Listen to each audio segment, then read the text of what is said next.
Yeah.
In this tape, we will present the combatives, meaning attacking, counterattacking, and defending. We have a tool. When we have a tool, we can use this tool in different techniques. For instance, for us, a punch is a tool. A certain punch is a tool. A certain kick is another tool. The idea now is that we will be able to use all the tools in the body in different techniques, different attacks and different defenses. When we have a target, and we'll take this realistic equipment as a good target, we can hit the target in different angles. The 5 major different directions to hit the target are as follows. Straight attack forward, attack from one side with the same limb, and then from the other side, attack upwards, and attack downwards. Of course, all the angles and the diagonals are of course possible, but I was saying about the 5 major directions. Straight, from left to right, from right to left, down to up, and up to down.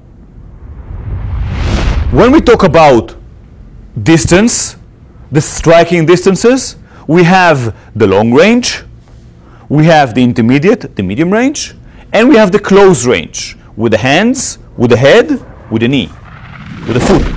Let's talk about striking points and striking surfaces. In general, we would like to hit a sensitive, a vulnerable point at the opponent's body. If we take this equipment as training aid, we understand and we know about sensitive points, such as the eyes, the temples, the nose, the jaw, the neck, especially the windpipe, solar plexus, lower ribs, kidney from the back, groin area, knees, and feet are also sensitive places that we can strike and hit. When we talk about the back side of the person, major parts, major sensitive points are in the back of the head, the back of the neck, the kidneys, the whole spine area, and some places behind, such as behind the knee and the calf muscles. Dealing with kicks, you will learn in this tape how to kick and the major directions of kicking. Of course, with a kick, with the leg, we can do more or less the same thing as we can do with the hand, which means to be able to attack from down to up, from up to down, from one side, from the other side, and straight forward.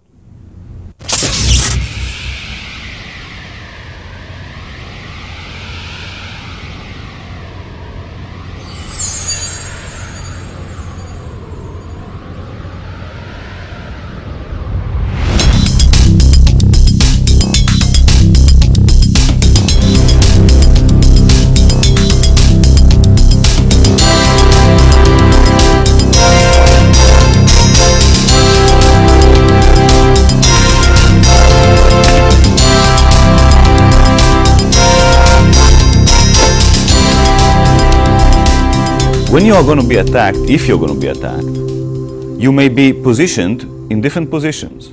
You may be standing just like we are standing now here. You may be more in a ready position, maybe in a fighting even position.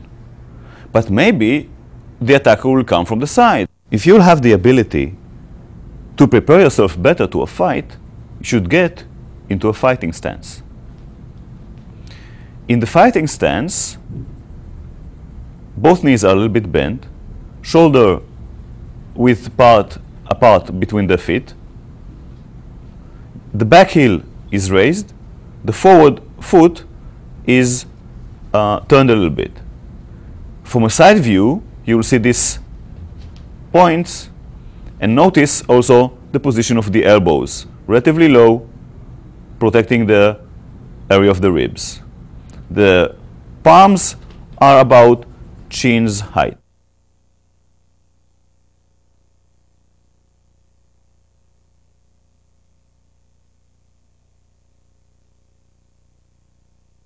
When you are in this stance, you can easily attack with punches, kicks, move freely and dynamically. When we need to move while we are in a fighting stance, advance forward or retreat back, we will start with a leg in which direction we are moving. Moving forward, first front leg, then closing with the back, and retreating, first back, then forward. From a side view, we see this again. Moving forward, 1, 2 with the legs, moving back, 1, 2 with the legs, keeping the same stance all the time. If we need to move from the fighting stance to the left, we will start with the left leg. When we need to move to the right, we'll start with the right leg without crossing the legs.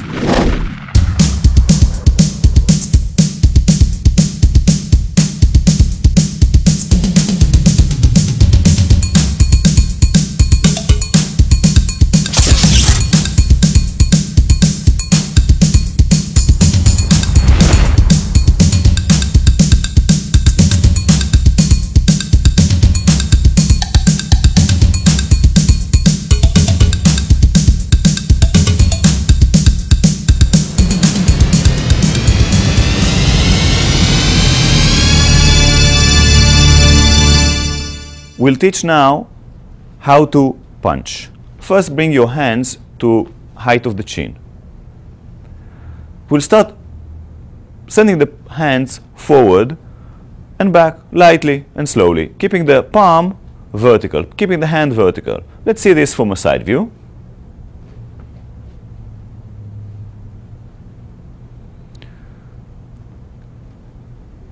We continue and send the shoulder more into the punch and the weight a little bit more in the punch, turning the heel a little bit out to initiate a longer range in the attack. It is beneficial many times to strike with a closed fist. How to clench your fist? First start with the second knuckles, then with the third knuckles. Close your fist strongly, and then the thumb is over. Punching with your fists from a passive stance. Strong punches, hitting with the knuckles of the fists, turning the body, sending the shoulder forward. We'll see this from a side view. We are turning the hips and the heels a little bit too. Here we see Michael punching from a fighting stance, sending his left forward, punching with the left. Here it's demonstrated a slow punch, now a fast punch. Michael is rotating his body and shifting his weight forward in order to achieve maximum power and reach in the punch. From a side view, slow punch,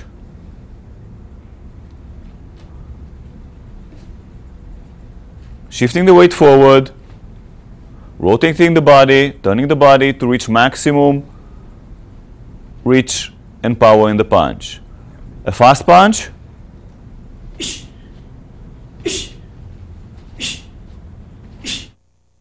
straight left punches to a focus mitt.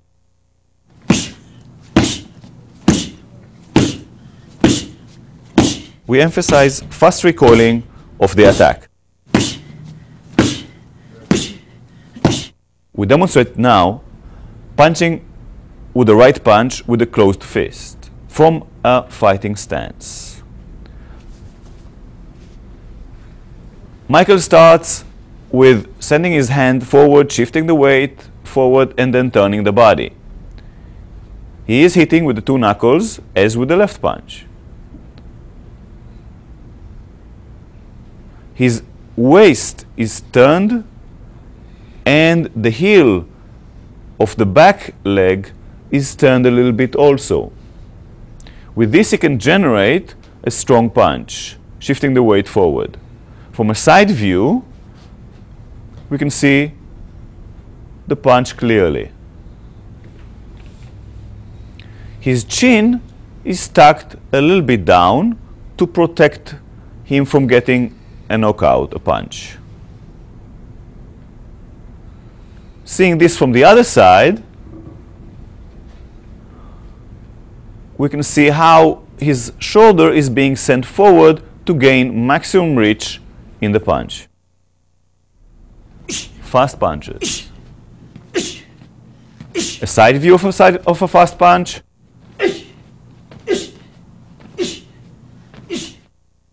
View from the other side of a fast punch. And punching focus mitts.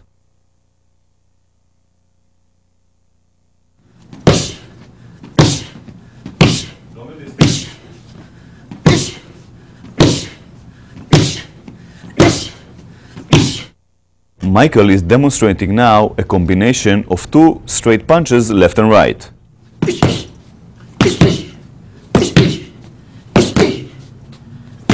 As Michael is showing this slowly, we will see first punch, then the second punch goes. The switch between the two punches occurs halfway between Michael's face and the target.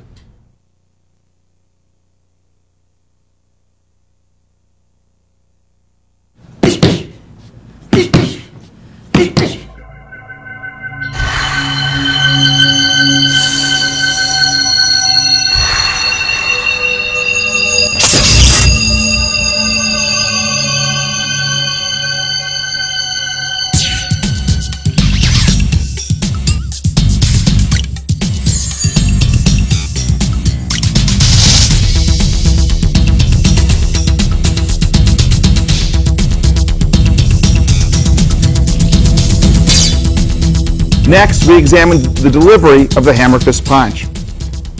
It's important to note the name hammer fist punch comes from the physical characteristics of a hammer.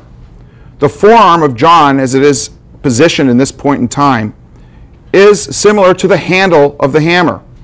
The fist portion also simulates the head of the hammer. To understand this, we'll understand the delivery of the punch. John is basically using his hand like a hammer, delivering forward and slightly down to a target that is presented before him. This punch could be delivered to the chin, to the nose, or other face area or level of the opponent. John's shoulder goes in, his hip goes forward, and he's pushing off with the ball of his foot, all to generate power forward and in a downward motion, consistent with one striking with a hammer. Notice slowly that when the punch is presented, it's drawn back and the palm part of the hand is presented forward, and on impact there's a turning inward. This rotational force or torque is created to generate additional power on impact.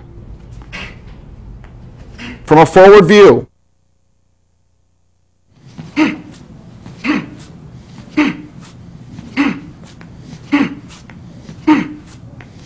the striking surface of John's hand is the meat part of his hand, which he will touch now. This is the area that he's hitting with. That area is analogous with the head of the hammer. From a passive position, you can see this strike delivered to another target area. For instance, if someone is low, this strike can be delivered in front of the body and downward. In this position, John is making essentially the same strike, but because the punch is being delivered downward, John is dropping his weight accordingly. The hand is raised and the punch comes down strongly. It could be to the back of the head or neck area or even between the shoulder blade.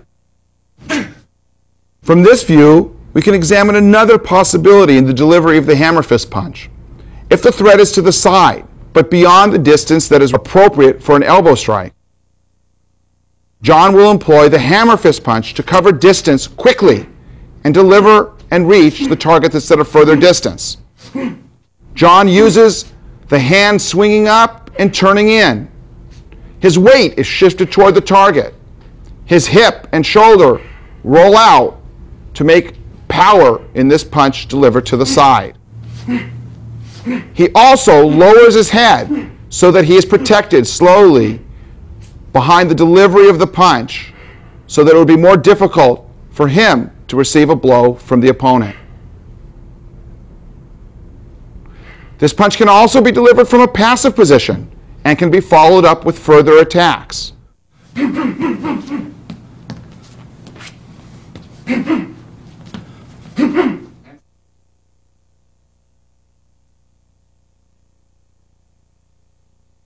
Now we break down the delivery of the hammer fist punch forward in its stages. John will be making the delivery of the punch in slow motion. As the hand's going forward, it's raised a bit so that the punch can go forward and down onto the target as the shoulder and hips turn into the punch.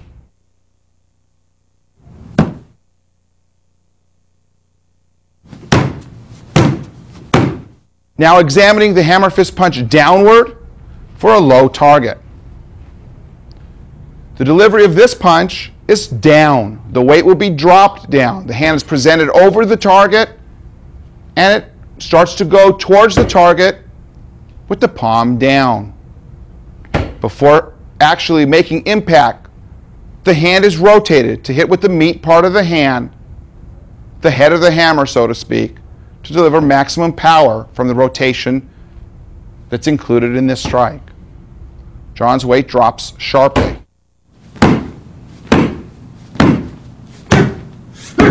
The stages in this position will be the hand raised up slightly and now the hand dropping on the target. In conjunction with the sending of the hand down, John drops his weight and the hand, the meat part of the hand, passes through the target. The opposite hand is up and available for defensive or offensive purposes as needed. Another possibility from this position is to deliver a strike on a horizontal plane. John will be punching with his left hand. Of course, the hand is brought back quickly for further attacks if needed.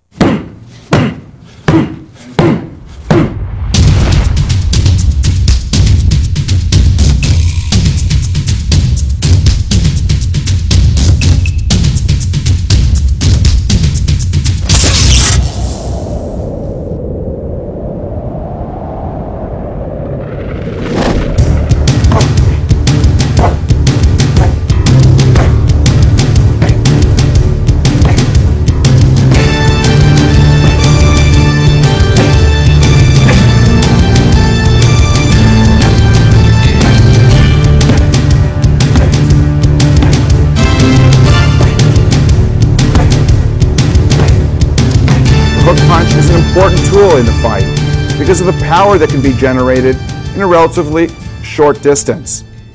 Another advantage of the hook punch is the benefit that's derived from delivering the punch with a bend in the arm.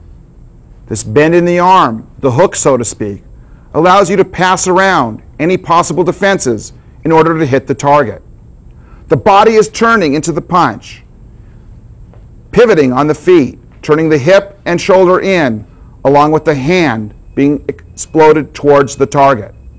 The right hook, delivered quickly, on examination, you can see the weight is turning in to the target, consistent with the angle of the arm that's making the strike. The left hook. This hook drives power from the pivoting on the forward foot, the turning of the hip inward, and again, the shoulder being offered and the hand moving as quickly as possible towards the target. From this frontal view, we'll look at both hooks, the right and the left, being delivered quickly.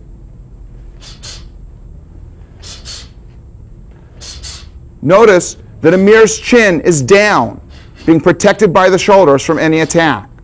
The rotation of his shoulder, his hips, generated by the turn in the feet or the pivoting of the feet, contributes greatly to the power in this situation.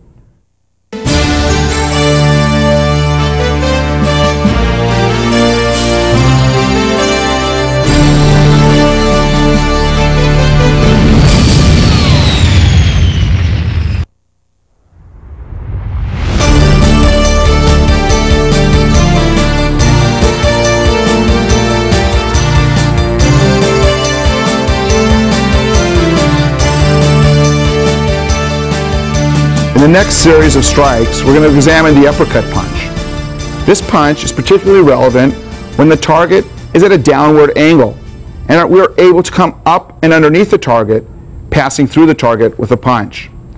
This punch can occur at an intermediate range or at a very close range with either the forward hand or the back hand. It is particularly important to note how the legs play a vital role in the delivery of this punch. Since our punch is going up, our weight also must be transferred up with the punch and through the target. Close examination first of the right uppercut.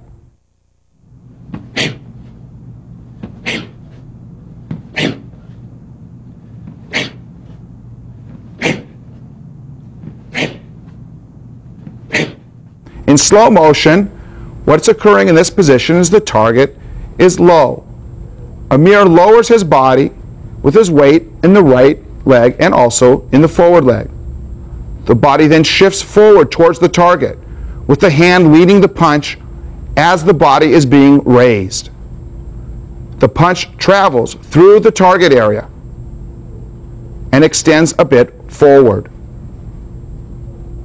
The striking point are the first two knuckles, consistent with the straight punches that have been discussed earlier. A side view of the right uppercut.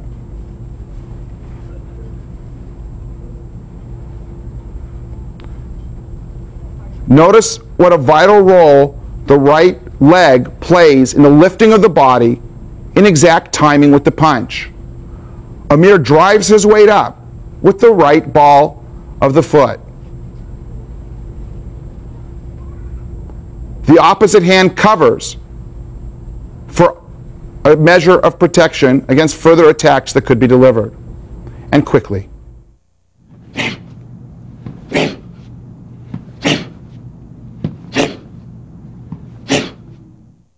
Looking forward, we can examine the uppercut punch being delivered with the forward hand.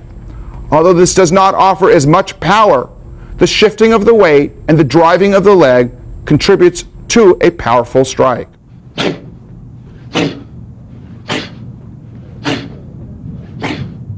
In slow motion, you see the shifting of the weight towards the left leg, the driving with the left leg, and the raising of the body in perfect timing with the delivery of the punch. The punch, once again, travels through the target.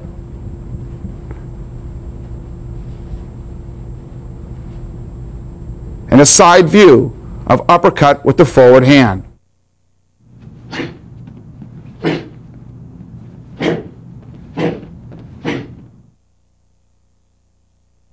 The shift of the weight and the driving of the legs in conjunction with the delivery of the punch account for the power.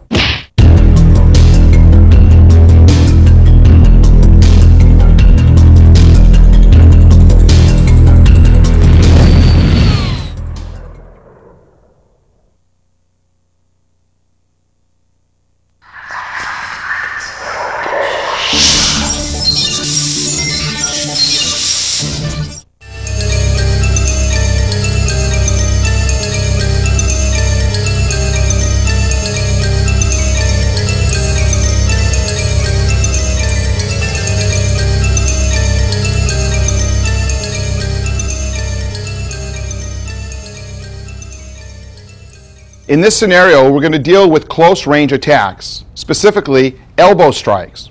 First, we'll show you how to form the elbow. Amir will be demonstrating. He's going to bring his hand into the shoulder area, developing a strong elbow, which will be the striking implement in this particular set of exercises. The elbow is hard, and it's a good striking implement because it's relatively small and can penetrate a target.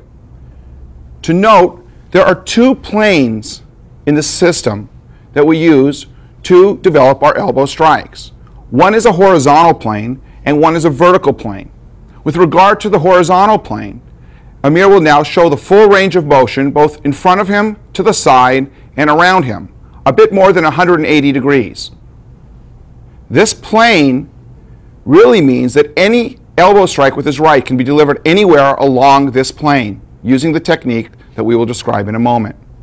The second plane is a vertical plane. This vertical plane rises up in front, can go down, and up and around behind him.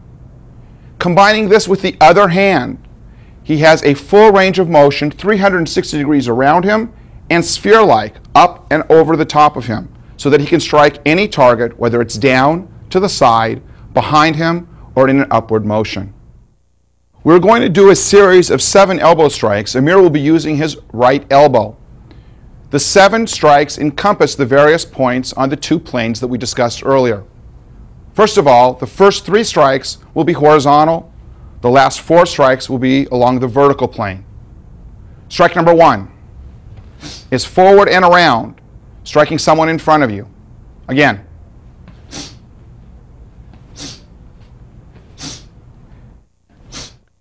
And the second strike is to the side.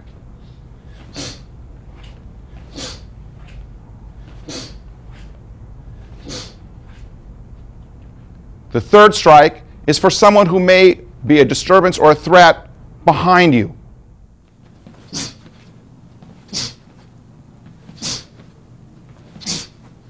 Very good. Side.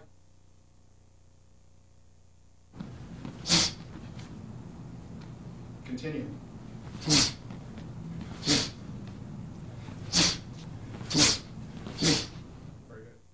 In this scenario, we're going to demonstrate the first 3 strikes along the horizontal plane. Notice a few things. Notice the striking area Amir is going to be presenting to the target. He will be striking in front of him, to the side, and to the rear. He also is looking to see where he is striking before he sends the strike. And before actually delivering the elbow, he is looking and covering himself so he does not expose himself to further danger.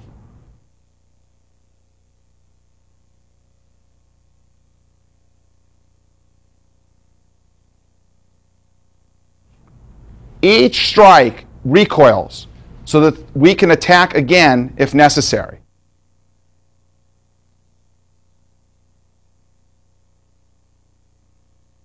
In this scene, Amir will be demonstrating the last 4 in our series of 7 elbow strikes. Strike number 4 will be to the rear and to the solar plex area. Strike number 5 will be to the throat or face area, to the rear. Strike number 6 will be forward and to the face area or throat area. And strike number 7 will be delivered downward to an appropriate target. Notice that each time Amir is striking in this series, he is striking and recoiling quickly. And each time he strikes, his weight is delivered in the elbow strike. Each time he strikes, he is covering appropriately so he does not expose vulnerable areas to further attack.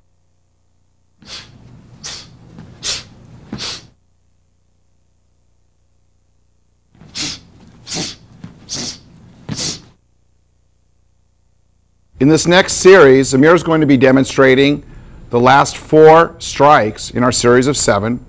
That's the vertical strikes in slow motion.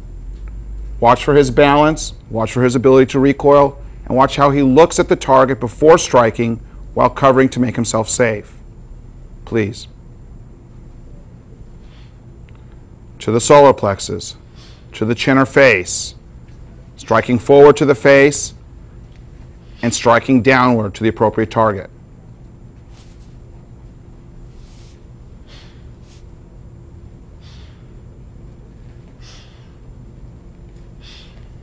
A side view reveals his balance, the power that's generated in a short distance, and how he covers and looks to be safe.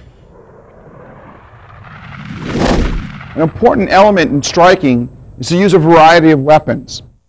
In this view, Amir is attacking John. You see the distance between them. He is closing the distance with longer weapons, such as straight punches. When he's in close, he's using intermediate range weapons, such as hooks and uppercuts, that can be delivered to the face, head, or body. When he's very close, he's delivering elbow strikes for infighting. And when he's even ultimately closer, he could use his head as a weapon. And on the way out, he follows the same principle in reverse. Intermediate weapons to long-range weapon.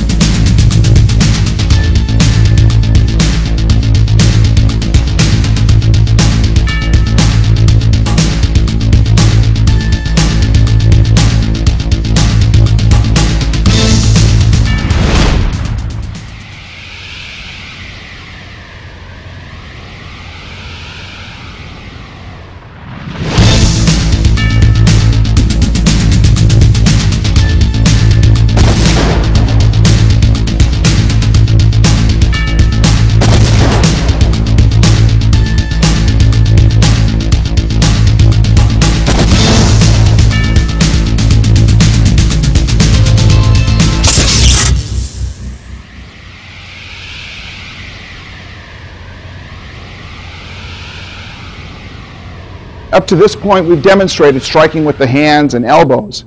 It's important now to integrate the legs and knees into a complete system of fighting. The legs offer and afford the person who's making the attack a broad range of distance. Your legs are longer than your arms. Your legs are stronger than your arms. So a powerful, full-range distance kick can provide many benefits in the fight. In addition, in close range, we can use the knee as an infighting type weapon, similar to the elbows in comparison to a punch. To make a complete fighter, we must incorporate the legs and knees into the equation of the fight.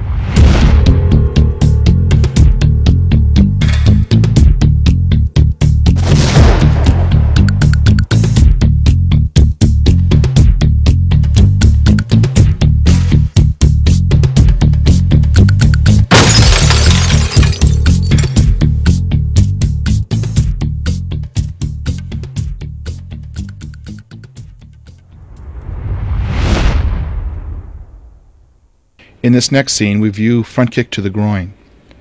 In this scenario, we're kicking up and underneath the groin, and the kick is rising.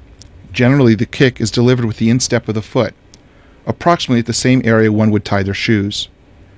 The knee controls how high the kick is going, and the knee should rise above the target level. The leg opens, and the power is delivered up and through the target. As much as possible and as much as is comfortable, we try to emphasize to keep our hands up to protect our upper body. Elbows are in to protect the rib area. The hip comes forward, which is much like our right shoulder advancing towards the target when we punch.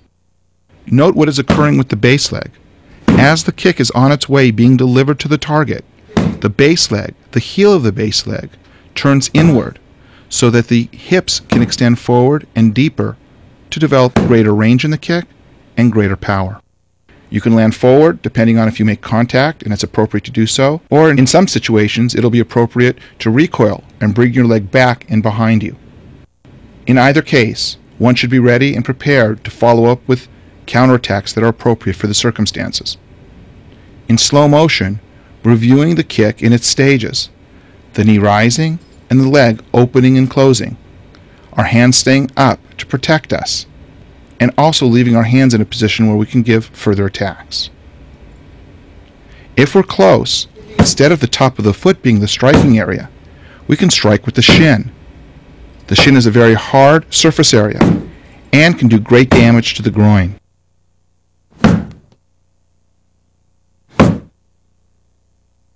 In this view, we can examine the kick, the front kick to the groin, in its logical stages.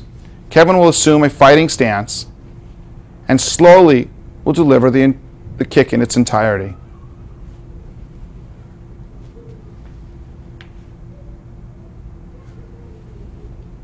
a side view.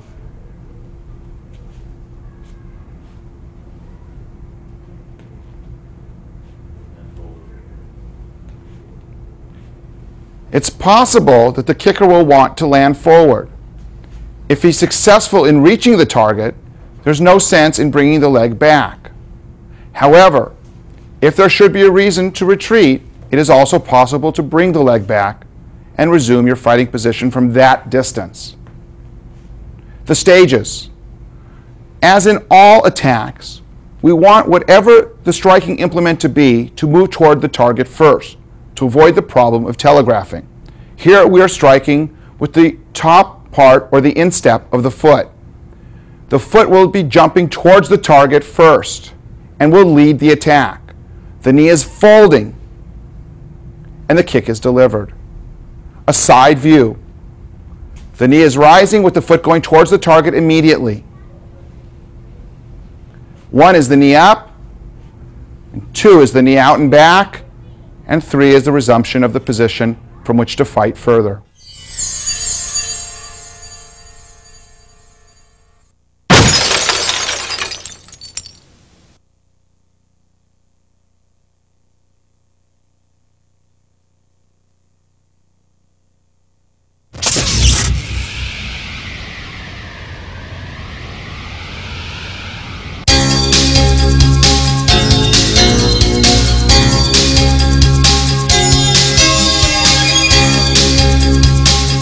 In this next section, we deal with the instruction of roundhouse kicks. Like all other striking methods in the system, we want to be able to hit a target from any possible angle and at varying distances.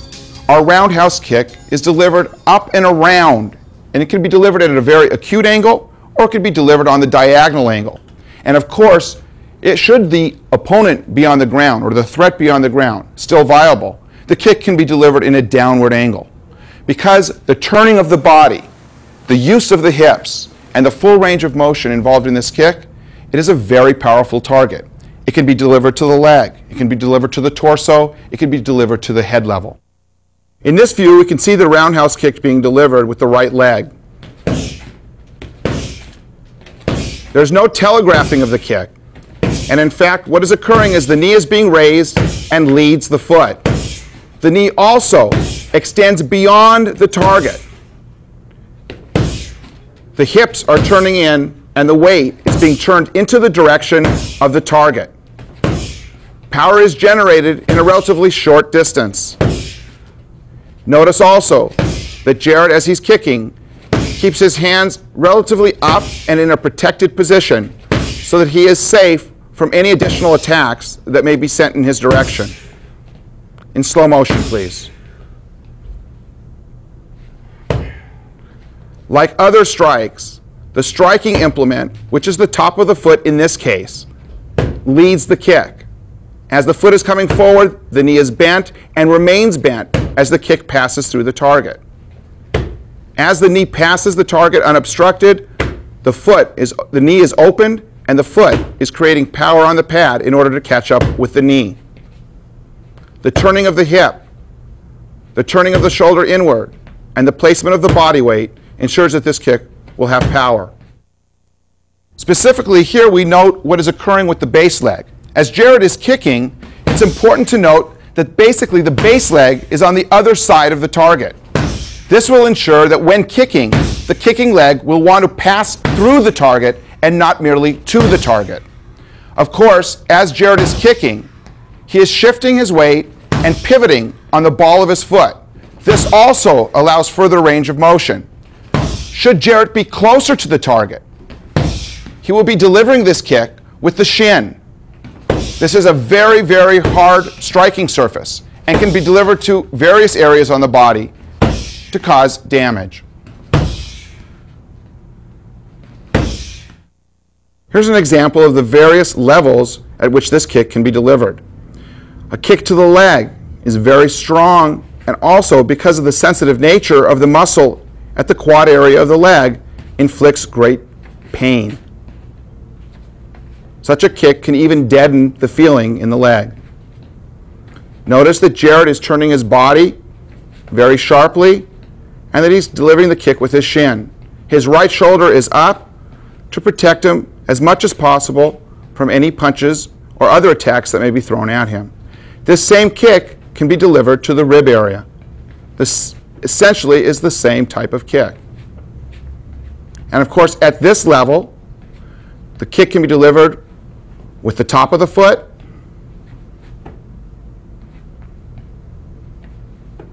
or even the ball of the foot.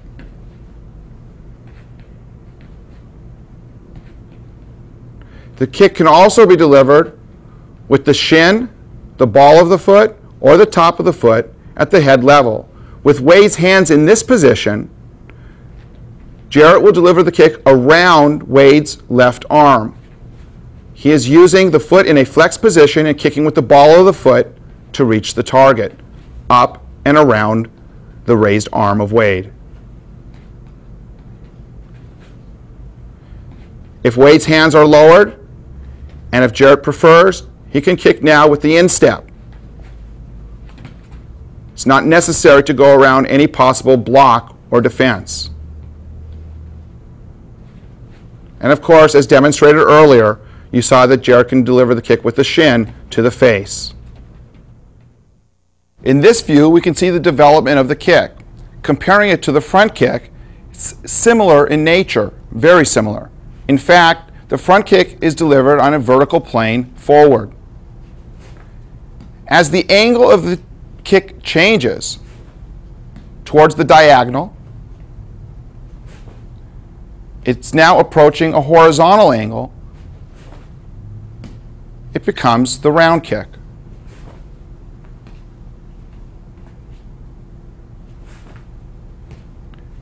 At the very top level, it can be a very sharp angle on a horizontal plane. In the middle, it could be more of at a diagonal angle. And forward, you see it returns as the front kick.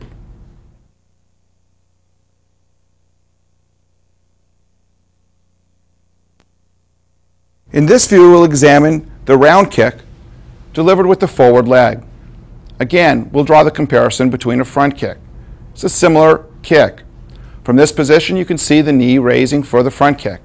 The front kick is being delivered and is raised in a vertical target forward. From this position, once the kick is placed on the diagonal angle, you can see the formation of the round kick. The appropriate turning of the body to accompany the direction of the kick is incorporated. It is even possible to see the kick form so that the kick is actually being thrown parallel to the ground, completely in a horizontal position. As with other kicks, the kick can be delivered advancing or retreating or moving laterally. This will be saved for another tape.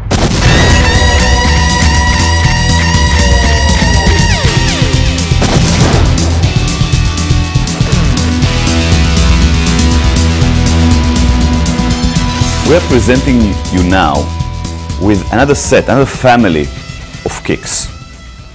This time, the kick will be striking to the target in a straight line. We call this the family of stomping kicks. So the attack can be directed to different directions. For instance, stomping down, hitting down towards the target. Hitting forward straight towards the target. Hitting sideways straight to the target, and hitting backwards in a straight angle, in a vertical angle, hitting the target. So all the time, this family is striking the target in a vertical line, pushing it, destroying it.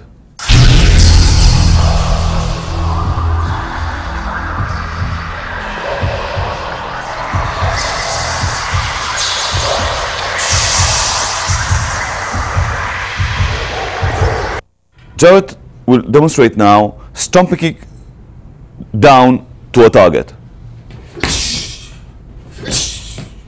The target that is down still poses a threat to you. You are lifting your leg and then striking down with your heel. The technique is being done with delivering your weight, sending your weight down to the target.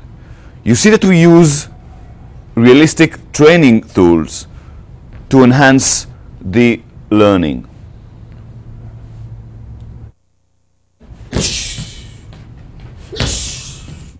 Note the rising of the knee when the person starts to kick.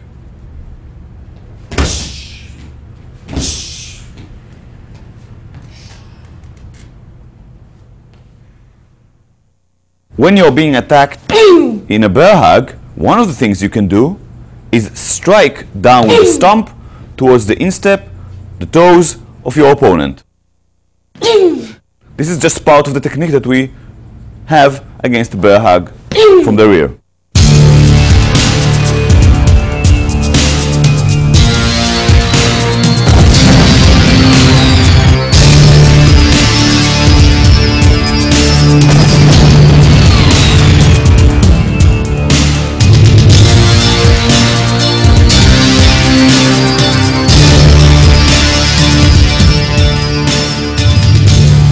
Mani will demonstrate now, from a passive stance, a defensive kick forward.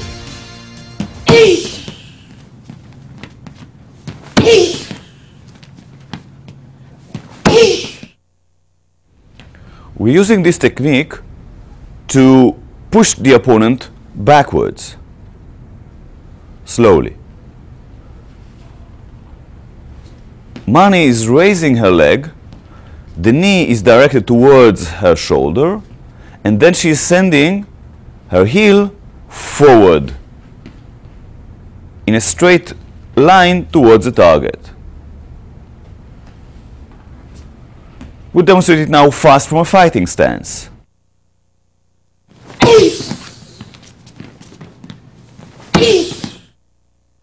This technique is excellent against an advancing attacker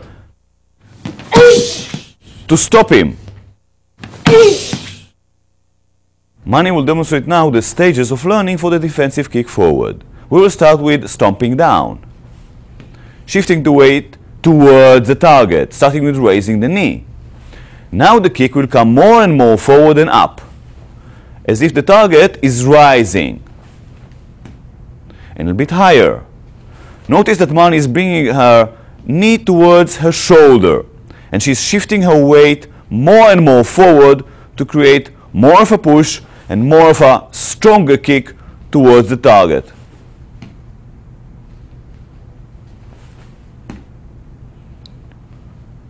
The striking surfaces can be the ball of the foot, the whole foot, or the heel, which is the strongest part. We can combine a regular kick forward and a defensive kick forward to hit a target that is vertical one, inward.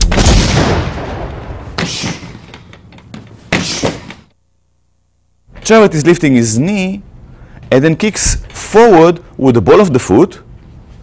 Other striking surfaces, of course, can be the heel or a point of a heavy shoe.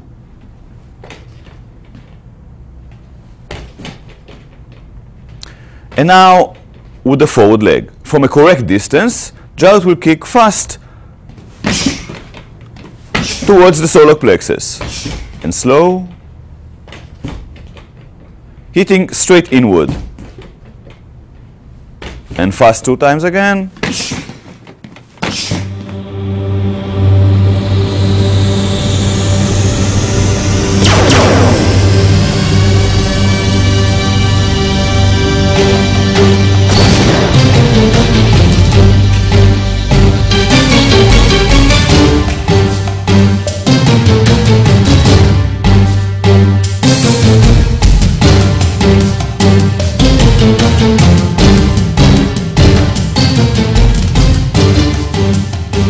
We demonstrate now a defensive kick backwards.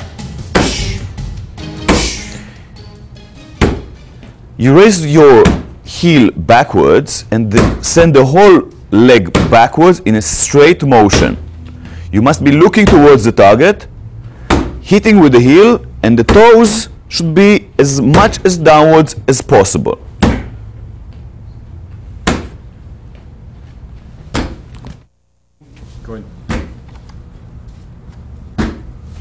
You should look by the side of your shoulder or under the arm.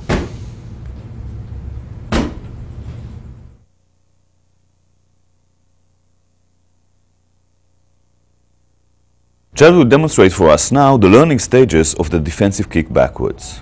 We will start with raising the heel backwards.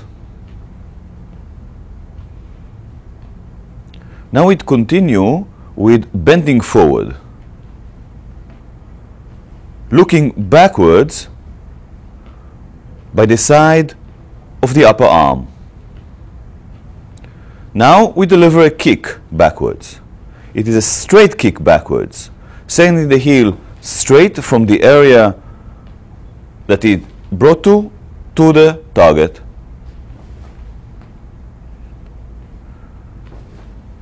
The weight is delivered, sent in the direction of the attack, meaning landing backwards.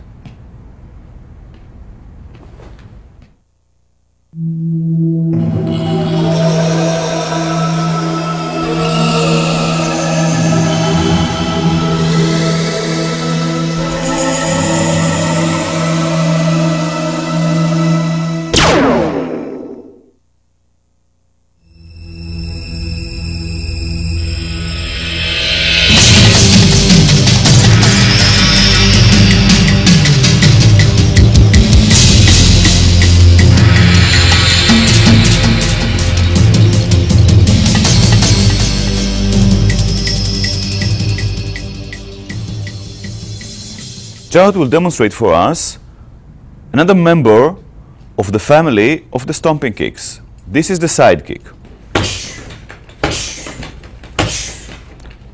And slow, we see that Jared is lifting his knee forward, then pivoting at the hip joint, sending the heel directly from the hip to the target.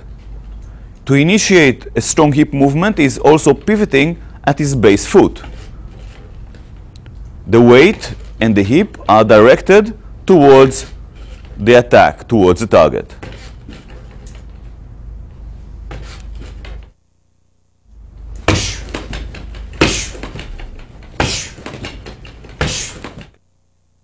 Mani will demonstrate for us now the learning stages for the side kick. We will start with the defensive kick backwards.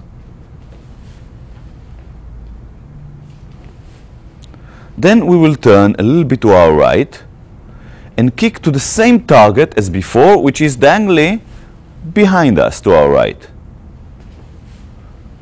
Then we will turn a little bit more and kick sideways. Let's break the movement, and we see that Mani is lifting the knee and then pivoting at the hip, sending the heel to the side, and from here, in flow motion, we kick the side kick.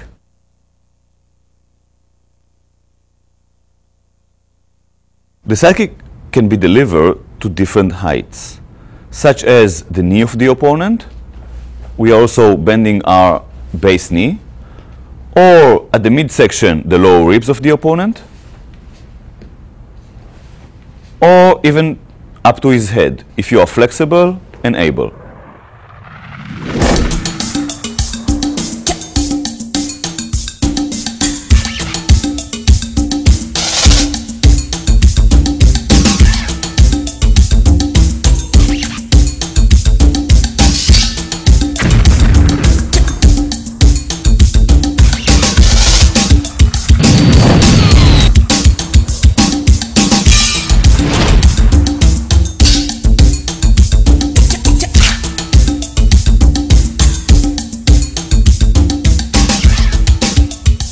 The defender must also know how to function if he or she should fall to the ground. Wade gives an example of someone who is down, but he puts himself in a readied position to deal with an aggressor who approaches him. At this point, Jared is approaching with the pad. Front kick is delivered sharply from the back position. You can see how Wade is shifting his weight onto the forward leg, that's the base leg, as he sends his hips forward and into the kick. The rhythm now can be broken, and you see the position has changed. Wade is more on the side and delivering something between a side kick and even a defensive front kick. Notice the defensive positions of his hands and how he rocks forward to put his weight in the kick. In this position, we watch as Wade is moving his body in order to deal with an aggressor who's attempting to change the angle of attack. As Jarrett moves to find a better way of attacking Wade, Wade is able to move in such a way that he's keeping the more vulnerable parts of his body, like his head and neck, at a further distance from the attacker. Less vulnerable target areas, such as the legs and feet, are presented towards the attacker so that less injury can be caused by any possible attack. In addition, when striking, if the strike is to a small target area, generally the foot is placed horizontal to the ground, parallel with the ground. This provides for a larger striking area on a smaller target. If the strike is delivered to a larger target area, the toes can be upward, similar to that of a front kick. That is due to the larger target area. In addition, once it is safe to do so, Wade can regain his stance by raising himself in an appropriate way to deal with the threat.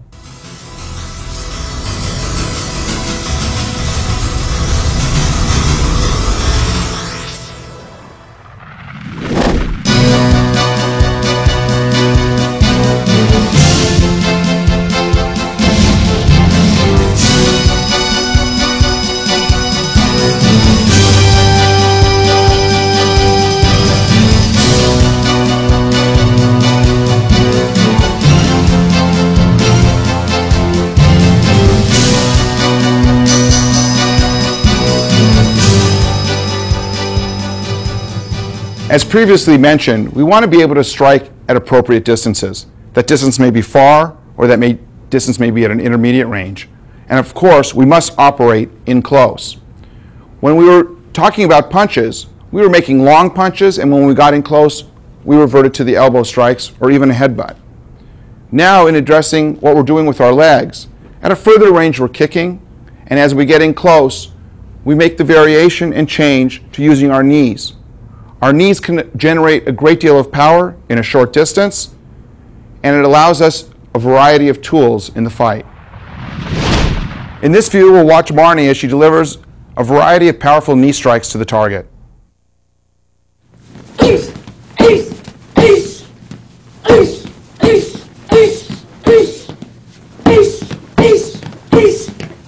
Notice that when she's striking, she's using the actual front part of her knee. The knee is pointed, and the foot shoots off the ground and springs forward to deliver a powerful knee. She's pulling the opponent forward while the knee comes up to meet the target. It's a spring-like action, and she gains power from the ground as she springs up and forward to the target.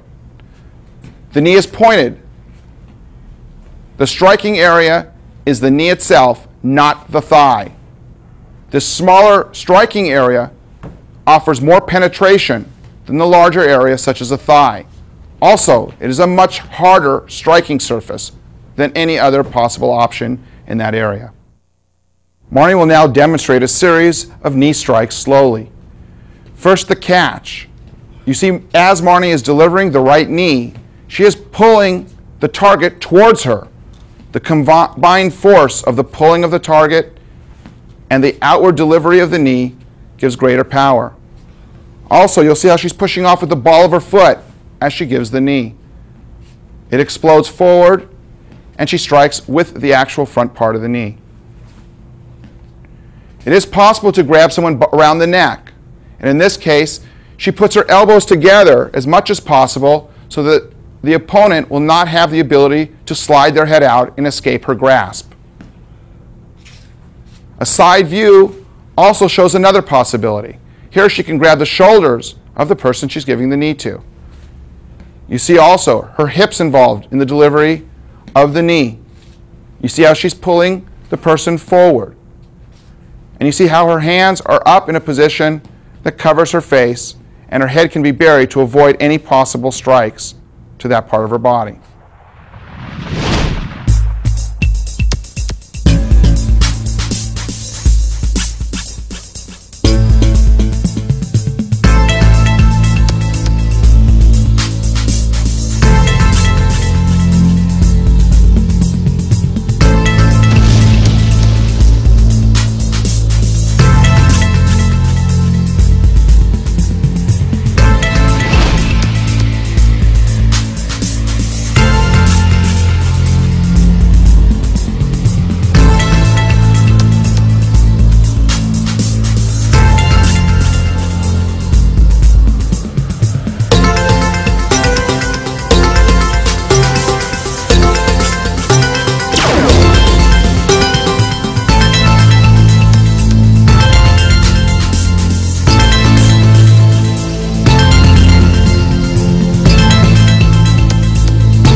In this next subject area, we deal with defending against strikes.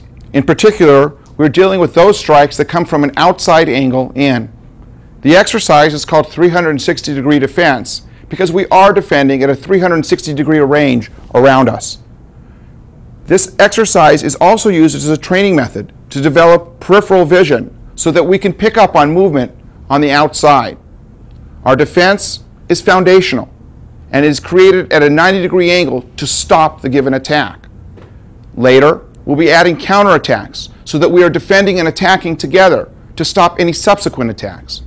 And further, this is very important to note that other exercises seen later in knife and other subject areas are based on and are built from this foundational exercise. In this scene, we examined the 7 positions for 360-degree outside defense. John will now assume each position. The first position deals with an attack that is overhead and coming down on top of the head at almost a 90-degree angle. John raises the blade of the arm, the forearm, to defend. His blocking surface is from the tips of his fingers to his elbow and can deal with any threat in that zone. Notice that the bicep is close to his ears, this ensuring from this point in time that he will have coverage for the top of his head. Also, his chin is down so that his head is inside the defense. Position number 2. This deals with an attack to the head level coming from the outside at a diagonal downward angle. Again, the blocking surface is from the point of the tips of the fingers to the point of the elbow. And John is still and will continue to defend with the blade of his arm. Position number 3. An outside defense dealing with a horizontal attack almost parallel to the ground, still being delivered to the head level. Position number 4. Dealing with a defense for the lower part of the torso for an attack that's being delivered, again, horizontal or slightly upward at the torso. Position number 5. An outside defense dealing with a little bit lower part of the body and given when it's appropriate to do so and comfortable for the hands. This covers the same general area as position 4, but can be done or performed when the hands are in a comfortable position to make this defense. Position number 6 deals with closing of the circle at a lower level. Notice again that the forearms are defending. The blocking surface are from the fingertips to the elbow. And John is bending at the waist with slight minimal bend at the knees. If John were to bend the knees, he would bring the target area or the intended target closer to either the weapon or the striking implement. We keep the knees straight but not locked and the waist bent to keep the intended target area further away from the threat. Defense number 7 closes the bottom of the circle. Again, this defense deals with attacks that would be rising upward, almost at a 90-degree angle to the body. John is able to defend at this 90-degree angle to stop the attack. Again, defending with the forearms from the elbows to the fingers.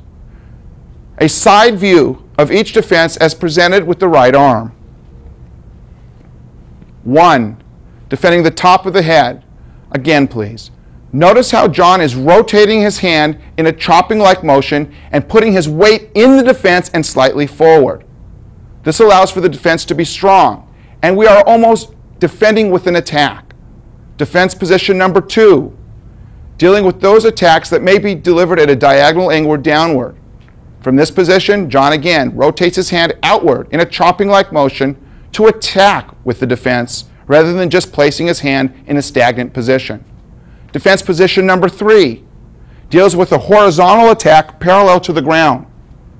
Again, you can see the side of the forearm, the blade, so to speak, defending in this position. Position number 4, slightly downward angle, closing in on the body so that the elbow is supported by the side of the body. The blade offers the defense. Position number 5, again defending with the side of the body, side of the forearm, and the side of the body is defended. Position number 6, out and down, dealing with an attack that is rising at a diagonal angle toward the body. And finally, position number 7, dealing with an attack that is coming straight up from the bottom of the circle towards the target. In this position, please note how John's legs are straight. He's bending at the waist. This is to afford greater distance between the limb that is attacking, or the object, the striking implement, and John's vulnerable parts on his body. From this view, we can look at John Pascal as he's delivering various attacks to prepare for the 360-degree defense exercise. John is going to build his partner. The attacks come from all angles, from the very outside to the very top and down. The attacks can be delivered two at one time. The attacks can also be delivered in a broken rhythm.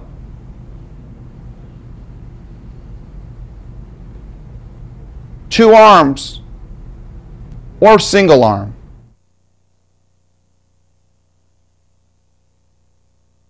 John is defending as he's demonstrated before. In this position, the attacker is sending the attacks, and John is looking towards the face or chest area of the attacker. He's using his peripheral vision to pick up on the movement of the attacking limb and defending with the appropriate 360-degree defense. Although we had 7 positions, those were merely learning positions. Defenses can be offered at any or an infinite number of positions. The attacks also from this position can vary, meaning the rhythm can speed up. 2 hands can be offered on top of one, which is referred to as broken rhythm, which has or forces John to respond with 2 defenses that overlap, or 2 simultaneous defenses occurring at the same time. The attacker can now spin and break up the rhythm, hiding the attack, to build, once again, the defender to be the best he can be to defend all possible outside type attacks that come toward him. A violent confrontation is sure to include multiple attacks. It's rare that someone in a fight gives a single attack. Here, John is defending 1 attack at a time. In our theory of defense, we realize that we want to be able to combine the defense, as John is now performing, with the counterattack. The reason for this is that the counterattack stops subsequent attacks, because the delivery of the punch and being hit by the punch causes the attacker to stall. It is difficult to send a punch when you're being hit by a punch. And this punch actually adds or serves as a defensive tool for the fight. In this scene, we'll examine progressive learning stages for the 360-degree defense exercise. A single attack is being delivered. The defender is defending close to the wrists, stopping the attack at a 90-degree angle. The attacker is bursting in at high speed. The attack is at various locations that are not predetermined. Now we add a counterattack. From this position, the defender is learning to give an attack with his defense. The last stage is as follows. From this position, the defender can burst in if he's ready to do so, and follow up with additional attacks. 1 at a time, please.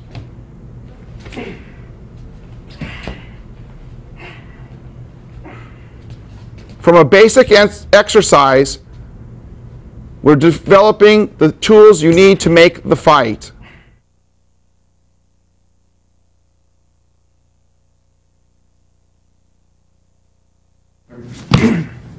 Step in.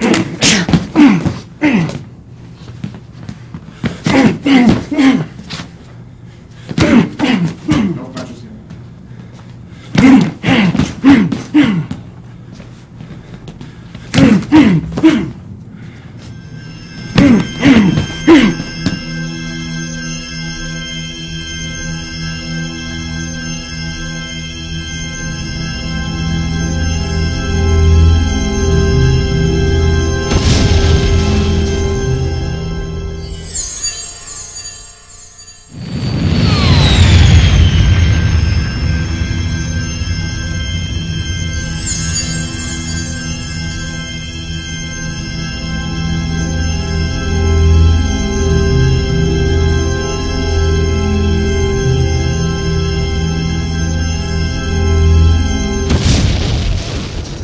we will introduce now another subject of defenses, and that is the inside defenses. Before we were talking about what happens if the attacker is coming from the sides and we were blocking the attacks. But what if the attacker is coming with a straight punch to hit you? Michael will show the defense. Michael will demonstrate now the hand defenses against straight punches. From a passive stance with the hands high, shoulder width apart, and about chin level, he will defend the straight punches.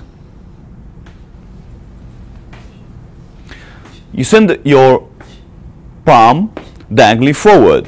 You will make contact first with the area of the back of the hand or the wrist of the opponent and slide to his forearm.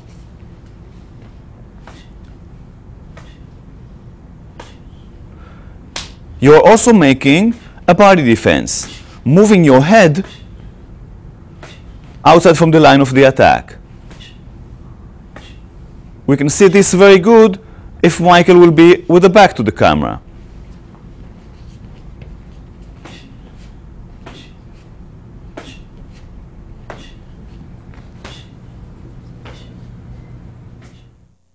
That's the way the inside defenses look from a fighting stance and fast. Send your hand diagonally forward to meet the attack in an early stage of its development.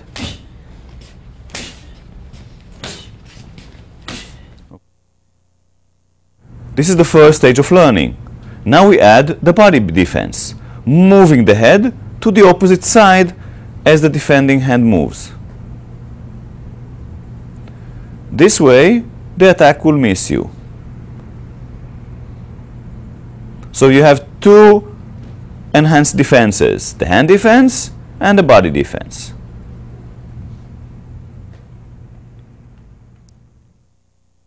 Here are the inside defenses from a fighting stance. In future tapes, we will deal with counterattacking.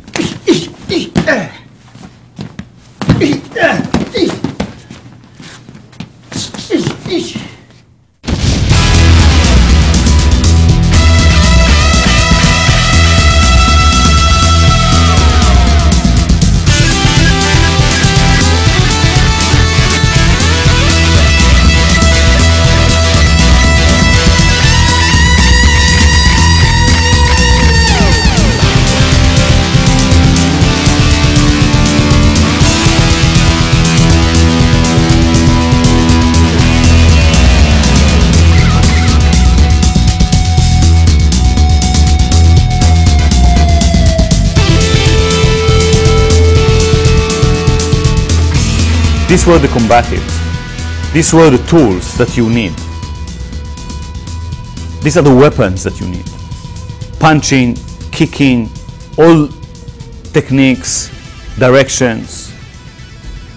We're using these techniques in a different subject, such as the self-defense part, releases, defending knife attacks and knife threats, defending gun threats. Other subjects such as defending stick and blunt object attacks. Remember to practice your combatives. These are your tools. These are your weapons. And your weapons must be effective.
Krav Maga training seminars, instructor programs, apparel, Krav Maga services and merchandise.